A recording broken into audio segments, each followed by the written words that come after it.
আজকের মেনুতে ভেটকি মাছের কাঁটাটাকে গালাসের কাঁটা যে মাছ বলা হয় সেটাকে ভালো করে ভেজে নিলাম।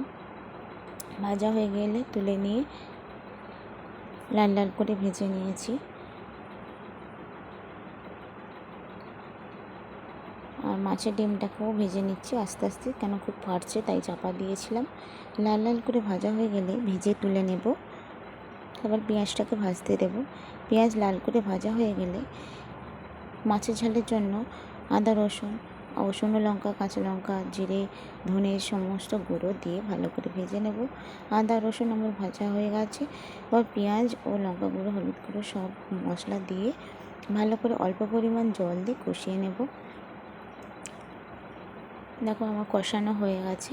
ভালো করে কষানো হয়ে গেলে তেল ছেড়ে গেলে প্রয়োজন মতো জল দিয়ে দেব। প্রয়োজন মতন একটু জল দিয়ে তেলটা কষিয়ে নিয়ে দেখব তেলটা ছেড়ে গেছে এবং পেঁয়াজটাও গলে গেছে। গ্রেভিটা আমার কমপ্লিট হয়ে গেছে। এবার প্রয়োজন মতন যে যেমন ঝোল খেতে পারো, ঝাল খেতে পারো সেই পরিমাণে জল দেবে। মাছ কটা দিয়ে ধনেপাতা ছড়িয়ে চাপা দিয়ে দেব।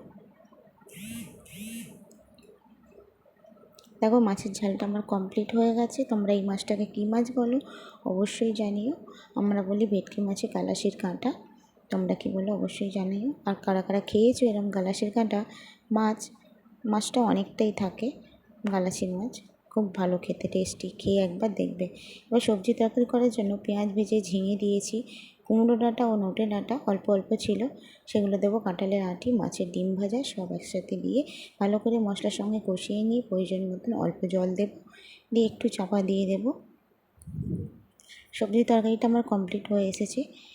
কে এরকম রান্না করে খাও অবশ্যই জানিও। মাছের ডিম দিয়েও ভালো হয় এবং লটিয়া মাছের ঝুড়ো করে ভেজেও রান্নাটা খুব ভালো হয়। মাছ গুঁড়ো করে ভেজে লটিয়া মাছ, কিন্তু মাছের ডিম দিয়ে আজকে করেছি মাছের ঝাল। এদিকে সবজি তরকারিটা আমার কমপ্লিট হয়ে গেছে। তা কেমন লাগলো আজকের রেসিপিটা অবশ্যই কমেন্ট করতে ভুলবে না। শুভ দুপুর, সবাই সুস্থ থেকো, ভালো থেকো, আর বেশি বেশি করে সুন্দর সুন্দর কমেন্ট করবে, তাহলে তোমাদেরও রিচ এঙ্গেজমেন্ট বাড়বে, বন্ধু বাড়বে, আমরা একসাথে এগিয়ে যেতে সাহায্য হবে, আর উইকলি চ্যালেঞ্জগুলো পূর্ণ হবে। শুভ দুপুর।